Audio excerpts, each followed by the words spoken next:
Halo kakak, terima kasih banyak yang sudah klik video ini. Di video kali ini saya akan membahas sebuah cerita yang viral dari aplikasi X dengan username @bangbadge_, di mana dalam akun X-nya dia membuat sebuah thread yang membahas sebuah kisah horor tentang anak kembar, yang mana salah satu dari anak kembar tersebut adalah anak titipan iblis. Cerita yang akan saya bahas kali ini adalah cerita yang menginspirasi Rihem Juniati untuk menulis ulang kisah ini dan diangkat menjadi sebuah film yang diperankan oleh Luna Maya dan Darius Sinatra. Nah, untuk filmnya sendiri saat ini sedang tayang di bioskop, jadi buat kalian yang belum menonton film ini, kalian bisa terlebih dahulu menonton di bioskop kemudian kembali lagi untuk menonton video ini karena saya takut spoiler. Oke kakak, mari sama-sama kita bahas sesingkat-singkatnya tentang kisah Sumala.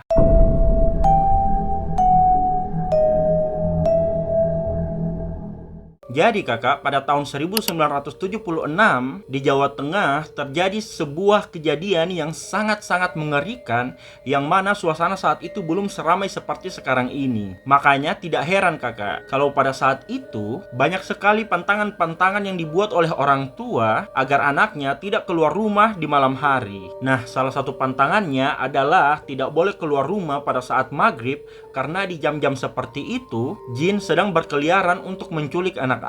Tapi kakak, ternyata pantangan tersebut tidak membuat semua anak takut, karena ada beberapa anak yang tetap melanggar pantangan tersebut. Salah satunya adalah seorang anak bernama Abdi, yang mana kakak saat itu sudah menunjukkan pukul 18.00 yaitu waktu maghrib, dan ketika azan berkumandang, anak-anak kecil seusianya langsung pulang, tetapi tidak dengan Abdi. Saat anak-anak seusianya berlari untuk pulang ketika mendengar azan maghrib, Abdi malah asik bermain sepak bola bersama temannya yang bernama Sutrisno. Ketika sedang asik bermain sepak bola, Abdi yang tanpa sengaja menendang bola terlalu kencang sehingga bola tersebut masuk ke sebuah kebun jagung. Melihat bola tersebut masuk ke dalam kebun jagung, Abdi dan Sutrisno langsung berlari ke arah kebun jagung tersebut untuk mengambil bola mereka. Ketika sedang menuju kebun jagung, Abdi yang sudah merasa takut karena suasana saat itu sudah semakin gelap mengatakan kepada Sutrisno untuk pulang saja. Sutrisno yang mendengar perkataan Abdi menolak untuk pulang dan terus berlari ke arah kebun jagung. Abdi yang melihat Sutrisno menuju ke arah kebun jagung, mau tidak mau ia mengikuti Sutrisno karena Abdi ini tidak tega meninggalkan sahabatnya pergi sendirian.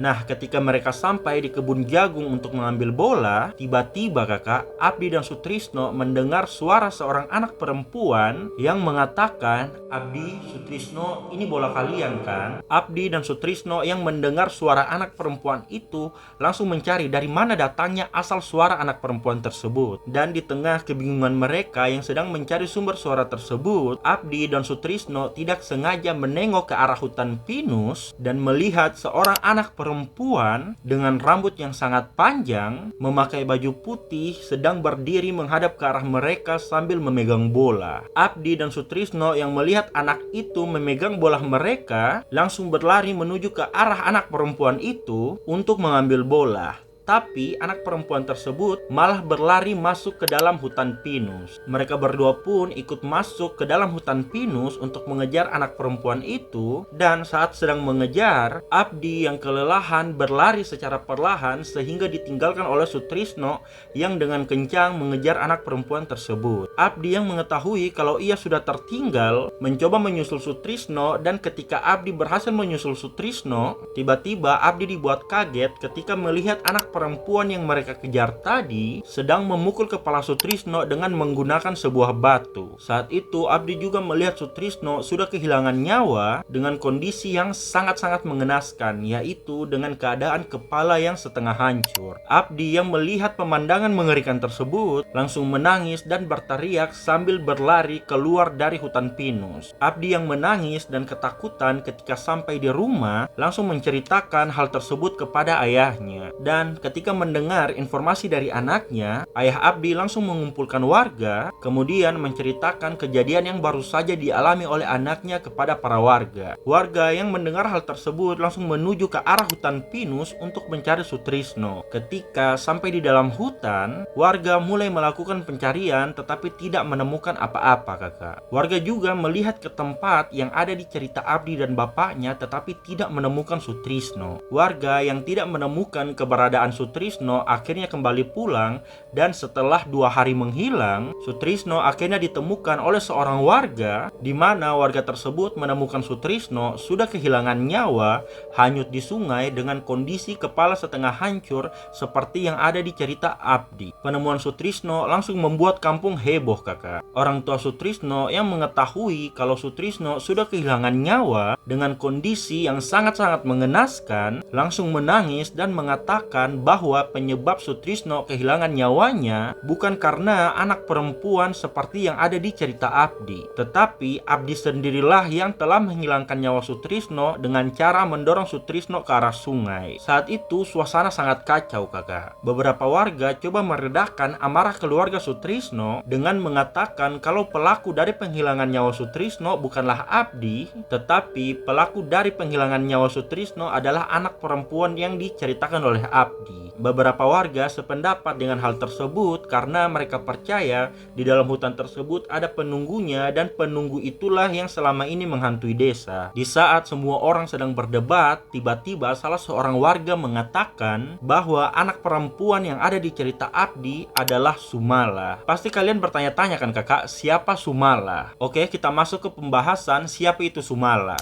Jadi kakak, kita flashback ke beberapa tahun sebelum kejadian yang menimpa Abdi dan Sutrisno. Kisah Sumala bermula pada tahun 1948, di mana saat itu hiduplah sepasang suami istri yang bernama Pak Sujiman dan Bu Sulastri. Pasangan ini sangat terkenal di desanya karena memiliki harta yang sangat banyak. Mereka sangat kaya, kakak. Mereka punya rumah yang mewah, kendaraan, dan sebuah kebun jagung yang sangat-sangat luas. Tapi kakak, memiliki harta yang sangat berlimpah ternyata tidak membuat pasangan ini bahagia, karena setelah 11 tahun menikah, mereka berdua belum dikaruniai seorang anak. Saat itu pasangan ini sudah mencoba berbagai usaha untuk memperoleh keturunan, tetapi tidak berhasil. Nah, karena sudah putus asa, berusaha selama 11 tahun tetapi tidak ada hasilnya, tanpa sepengetahuan suaminya yaitu Pak Sujiman, Bu Sulastri nekat mendatangi seorang dukun untuk meminta diberikan keturunan. Saat mendatangi dukun tersebut, Bu Sulastri disuruh untuk melakukan berbagai ritual oleh dukun, dan setelah melakukan ritual tersebut, tidak lama kemudian Bu Sulastri dinyatakan hamil anak perempuan kembar. Mengetahui istrinya hamil anak kembar, tentunya Pak Sujiman sangat senang. Setiap hari Pak Sujiman mencium perut Bu Sulastri dan sesekali berbicara kepada calon bayi mereka. Singkat cerita, hari persalinan pun tiba. Ketika berhasil melahirkan bayi kembar, Pak Sujiman dan Bu Sulastri dibuat kaget dengan kondisi salah satu anak perempuannya, mohon maaf ya kakak, salah satu anak perempuannya memiliki fisik yang sangat buruk rupa. Nah, kaget dengan kondisi anak tersebut yang sangat buruk rupa, sementara anak perempuan yang satunya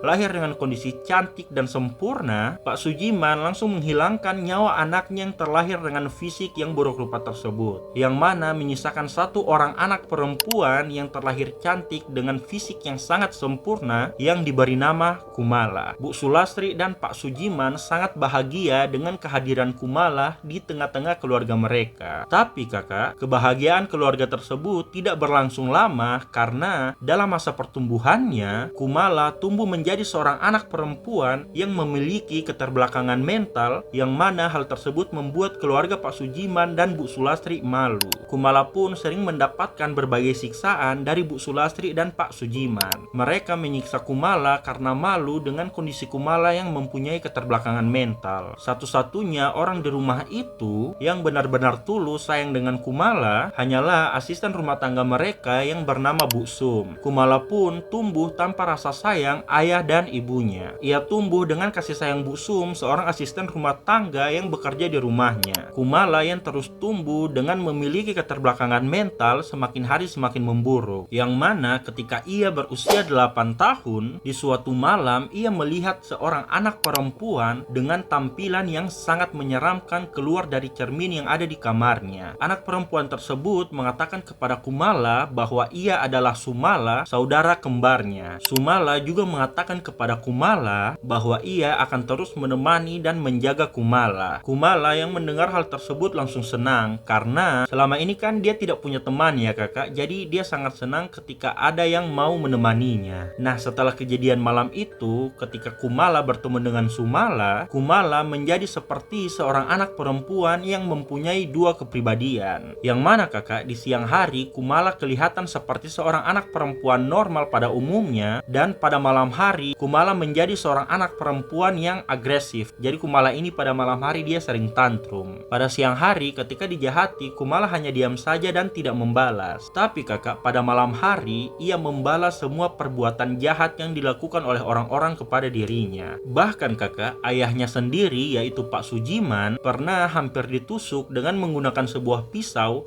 ketika Pak Sujiman sedang berada di ruang kerjanya. Semakin hari kelakuan Kumala semakin tidak masuk akal kakak. Pernah di suatu malam, Mbak Sum yang terbangun dari tidurnya tidak sengaja melihat Kumala sedang memakan seekor ayam hidup-hidup. Ternyata kejadian tersebut tidak terjadi satu kali saja kakak. Mbak Sum pernah memergoki Kumala beberapa kali memakan ayam hidup, dan ketika ditanya oleh Mbak Sum, Kumala selalu menjawab bahwa bukan dia yang melakukannya, tetapi Mbak Sumala. Nah, sampai di sini kalian paham kan kakak? Jadi kan di situ ada dua anak yang lahir, yang satu yang buruk rupa, yang satu ini yang cantik. Nah, yang cantik ini dikasih nama Kumala. Nah, dipercaya Sumala yang disebutkan oleh Kumala tadi adalah si kembarannya ini yang meninggal ini kakak, Sumala. Kalian paham lah ya? Paham ya? Paham. Oke, paham. Kita lanjut ya kakak. Tidak sampai di situ kakak, kejadian yang sangat menyeramkan juga terjadi saat Kumala berusia 9 tahun, yang mana Kumala yang saat itu sedang asik bermain di dalam rumahnya tidak sengaja melihat ke arah luar melalui jendela. Nah, di luar ia melihat anak-anak seusianya sedang asik bermain. Karena merasa kesepian dan ingin ikut bermain, Kumala nekat kabur dari rumah demi ikut bermain bersama dengan anak-anak yang ada di kampungnya. Sesampainya Kumala di luar, bukannya disambut, tapi anak-anak dari kampungnya malah melempari Kumala dengan batu sambil mengolok-olok Kumala dengan sebutan, mohon maaf ya kakak,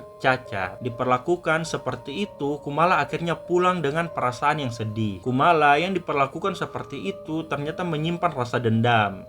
Ia sangat marah dan tidak terima diperlakukan seperti itu. Nah, singkat cerita, 3 hari setelah kejadian tersebut, seorang anak yang bernama Supri yang ikut membuli Kumala 3 hari yang lalu ditemukan dalam keadaan sudah tidak bernyawa di dalam sumur dekat rumahnya Kumala. Tidak hanya itu kakak, kedua teman Supri yang ikut membuli Kumala juga ditemukan dalam keadaan sudah tidak bernyawa di dekat kebun jagung milik ayahnya Kumala dengan kondisi yang sangat-sangat mengenaskan. Kejadian tersebut terjadi terus-menerus. Banyak anak-anak yang hilang dan ditemukan dalam keadaan sudah tidak bernyawa dengan kondisi yang sangat-sangat mengenaskan, dan anak-anak yang hilang tersebut ternyata terlibat dalam pembulian yang mereka lakukan kepada Kumala. Karena banyak anak yang hilang dan ditemukan sudah tidak bernyawa di dekat kebun jagung milik bapaknya Kumala yaitu Pak Sujiman, membuat warga menuduh bahwa pelaku dari penghilangan nyawa anak-anak yang hilang adalah Pak Sujiman. Pak Sujiman yang tidak terima dituduh seperti itu akhirnya bertanya kepada Kumala apa yang sebenarnya terjadi, apa yang dilakukan Kumala pada malam hari. Mendapatkan pertanyaan seperti itu,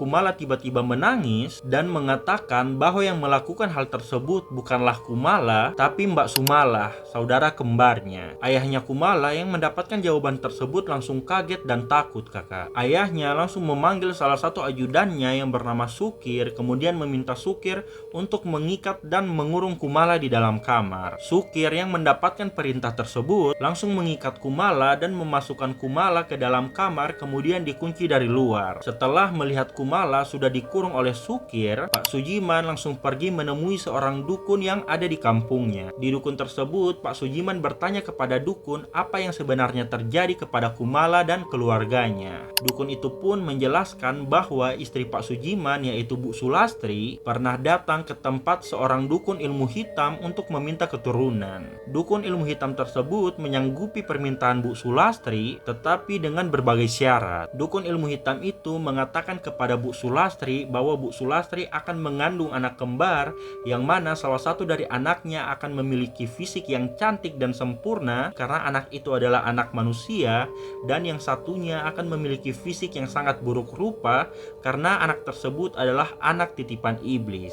Setelah anak itu lahir, keluarga Bu Sulastri harus menjaga kedua anak itu sebaik mungkin selama 10 tahun. Kemudian setelah berusia 10 tahun, anak buruk rupa yaitu anak iblis akan diambil oleh iblis dan keluarga Bu Sulastri bisa hidup selamanya. Tetapi kakak, jika anak itu tidak dirawat dengan baik, maka iblis akan marah dan membalas dendam. Itu kata dukun ilmu hitam kakak. Pak Sujiman yang mendengar hal tersebut kaget dan ketakutan karena dia telah menghilangkan nyawa anak iblis itu ketika lahir. Melihat Pak Sujiman yang ketakutan, dukun juga memberitahu kepada Pak Sujiman bahwa yang selama ini melakukan hal-hal aneh bukanlah Kumala, tetapi Sumala. Mendengar hal tersebut, Pak Sujiman ini langsung tambah takut kakak. Pak Sujiman yang semakin ketakutan akhirnya diberikan kris yang sudah dibacakan mantra. Sebelum memberikan kris tersebut kepada Pak Sujiman, sang dukun meminta Pak Sujiman untuk menusukkan kris tersebut ke jantung Kumala karena sebentar lagi Kumala akan berusia 10 tahun yang mana di usia itu Sumala akan mengambil ahli tubuh Kumala. Setelah mendapatkan kris tersebut, Pak Sujiman langsung kembali pulang. Sesampainya di rumah, ia dibuat kaget dengan pemandangan yang ia lihat, yang mana kakak ajudannya yang bernama Sukir sudah kehilangan nyawa terkapar di lantai dengan kondisi kepala yang hampir putus. Melihat pemandangan yang sangat mengerikan tersebut, Pak Sujiman langsung histeris dan berlari menuju lantai atas sambil memanggil-manggil nama istrinya, yaitu Bu Sulastri. Ketika ia sampai di lantai 2 rumahnya, ia melihat istri kesayangannya sudah kritis dengan kondisi tangan yang putus dan banyak sekali luka tusukan. Pak Sujiman yang melihat hal tersebut langsung memeluk istrinya dan menangis. Ketika sedang memeluk istrinya, tiba-tiba Pak Sujiman dibisikkan sesuatu oleh istrinya sesaat sebelum istrinya meninggal. Istrinya mengatakan kepada Pak Sujiman untuk memaafkan dirinya karena semua ini salahnya. Pak Sujiman yang mendengar hal tersebut makin histeris. Ia terus-terusan menangis sambil memeluk jenazah istrinya. Ketika sedang memeluk jenazah istrinya, tiba-tiba Kumala dengan tampilan yang sangat berantakan dengan baju yang penuh dengan darah muncul dengan membawa sebuah pisau. Kumala mencoba menusuk Pak Sujiman tetapi tidak berhasil kakak. Pak Sujiman yang kaget dan takut langsung lari keluar rumah, kemudian membunyikan pentungan untuk membangunkan warga. Warga yang terbangun karena suara pentungan Pak Sujiman langsung berkerumun dan bertanya kepada Pak Sujiman apa yang terjadi. Pak Sujiman menjawab bahwa istrinya dan ajudannya telah dihilangkan nyawanya dan anaknya yang bernama Kumala hilang. Warga yang mendengar hal tersebut langsung membuat kesimpulan bahwa Pak Sujiman dirampok dan anaknya diculik. Kesimpulan tersebut dibuat oleh warga karena mereka tahu kalau Pak Sujiman ini sangat-sangat kaya kakak. Jadi pasti banyak perampok yang mengincar rumahnya untuk dirampok. Warga pun mencari keberadaan Kumala. Setelah mencari di seluruh kampung, warga tidak menemukan Kumala. Warga malah dibuat kaget setelah melihat Pak Sujiman yang sudah kehilangan nyawanya di kebun jagung miliknya dengan kondisi yang sangat mengenaskan, di mana mata Pak Sujiman tertancap dengan kayu dan tubuhnya penuh dengan luka tusukan. Setelah kepergian Pak Sujiman, bahkan sampai saat ini Kumala tidak pernah ditemukan. Banyak sumber-sumber yang menuliskan bahwa sampai saat ini Kumala yang tubuhnya sudah diambil ahli oleh Sumala masih terus hidup di hutan Jawa Tengah. Kisah dari Sumala menjadi awal mula larangan untuk anak kecil keluar di saat maghrib. Nah itu tadi kakak pembahasan kisah dari Sumala, urban legend yang sampai saat ini masih dipercaya oleh warga Jawa Tengah. Kisah urban legend Sumala sampai saat ini masih terus dibahas. Bagaimana menurut kalian kakak tentang kisah Sumala? Kalau kakak tahu tentang detail kisah urban legend Sumala yang belum saya bahas di video ini, kakak bisa komen di bawah, kita sharing-sharing tentang kisah Sumala. Dan kalau kakak pengen saya bahas kasus kriminal atau kisah horor lainnya, kakak juga bisa komen di bawah untuk request pembahasan apa yang akan saya bahas di video selanjutnya. Jangan lupa like, comment, dan subscribe ya kakak. See you.